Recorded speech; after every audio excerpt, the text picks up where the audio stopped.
નમસ્તે વિદ્યાર્થી મિત્રો, ધોરણ 11 ના વાણિજ્ય વ્યવસ્થા અને સંચાલનના વર્ગખંડમાં આપ સૌનું હાર્દિક સ્વાગત છે.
મારું નામ દેસાઈ કાજલબેન સવાભાઈ છે. હું સ્વામી વિવેકાનંદ સર્વોદય બેંક એજ્યુકેશન કોલેજ મહેસાણાની પ્રશિક્ષણાર્થી છું.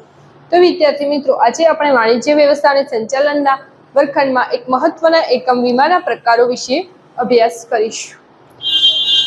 વીમાના લેખિત કરારને વીમા પોલિસી તરીકે ઓળખવામાં આવે છે. વીમાના મુખ્ય બે પ્રકાર છે, જીવન વીમો અને સામાન્ય વીમો. જીવન વીમાના બે પેટા પ્રકાર છે, જિંદગીનો વીમો અને હયાતીનો વીમો.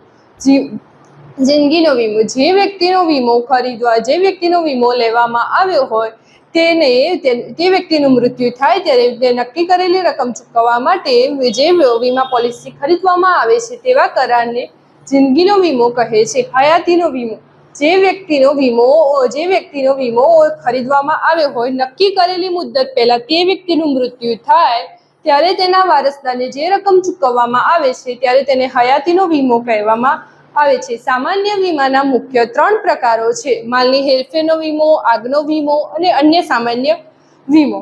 માલની હેરફેરનો વીમો, માલને એક સ્થળેથી બીજા સ્થળે લઈ જતા જે સંપૂર્ણ કે આંશિક નુકસાન થવાનું જોખમ રહેલું હોય છે તેની સામે વળતર મેળવવા માટે જે વીમો ખોલાવવામાં આવે છે તેને માલની હેરફેર અંગેનો વીમો કહે છે. માલની હેરફેર અંગેના વીમામાં 2 વીમા હોય છે, દરિયાઈ વીમો અને હવાઈ વીમો. દરિયાઈ વીમો એ સૌથી જૂનો અને સર્વવ્યાપી વીમો છે. દરિયાઈ વીમાની શરૂઆત લોઇડ્સ ઓફ લંડન નામની કંપનીએ કરી હતી. 18મી સદી પહેલા આંતરરાષ્ટ્રીય વેપારો દરિયાઈ વીમા મારફતે થતા હતા. આગનો વીમો એટલે માલ કે મિલકતને ચોક્કસ કે રીતે લાગેલી આગને સંપૂર્ણ કે અંશતઃ નુકસાન થયું હોય તેની સામે વળતર મેળવવા માટે જે વીમા પોલિસી ખરીદવામાં આવે છે તેવાને આગનો વીમો કહેવામાં આવે છે. 1 સપ્ટેમ્બર 1976 ના રોજ ભારતીય જીવન વીમા નિગમની સ્થાપના કરવામાં આવી હતી. તેને આપણે LIC તરીકે ઓળખવામાં આવે છે. LICનું પૂરું નામ છે life insurance corporation of India. 1 જાન્યુઆરી 1973 સમગ્ર સામાન્ય વીમા કંપનીઓનું રાષ્ટ્રીયકરણ કરવામાં આવ્યું હતું. તો વિદ્યાર્થી મિત્રો, હવે હું તમને કેટલાક પ્રશ્નો પૂછીશ, જેને આવડે તે હાથ ઊંચો કરી જવાબ આપવાનો પ્રયત્ન કરશે. વીમાના લેખિત કરારને શું કહેવામાં આવે છે? બોલો જયમીનભાઈ. સરસ. વીમાના મુખ્ય 2 પ્રકારો જણાવો. બોલો. જીવન વીમો અને સામાન્ય વીમો. ખૂબ સરસ. જીવન વીમાના 2 પેટા પ્રકારો જણાવો. બોલો અંજલિબેન. જિંદગીનો વીમો અને હયાતીનો વીમો એ જીવન વીમાના 2 પેટા પ્રકાર છે. સરસ પ્રયાસ છે તમારો. જીવન વીમો એટલે શું? બોલો નિશાબેન. જિંદગીનો વીમો એટલે જે વ્યક્તિનો વીમો લીધો હોય તેનું મૃત્યુ થાય ત્યારે તેના વારસદારને રકમ ચૂકવવાનું વચન આપે છે તેવા કરારને જિંદગીનો વીમો કહેવામાં આવે છે. Very good. સામાન્ય વીમાના મુખ્ય 3 પ્રકારો જણાવો. બોલો જયમીનભાઈ. સામાન્ય વીમાના મુખ્ય ત્રણ પ્રકારો આ પ્રમાણે છે: માન્ય હેતુનો વીમો, આંખનો વીમો અને અન્ય વીમો. તમારો જવાબ સાચો છે. માલની હેરફેરનો વીમો એટલે શું?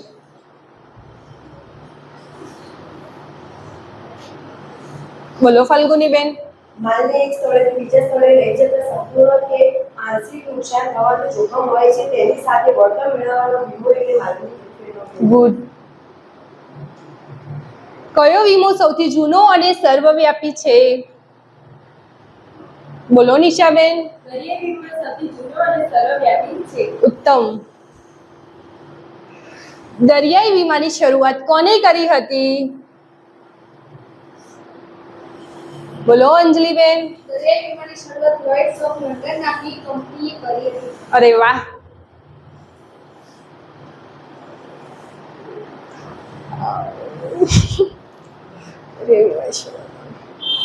આગનો વીમો એટલે શું?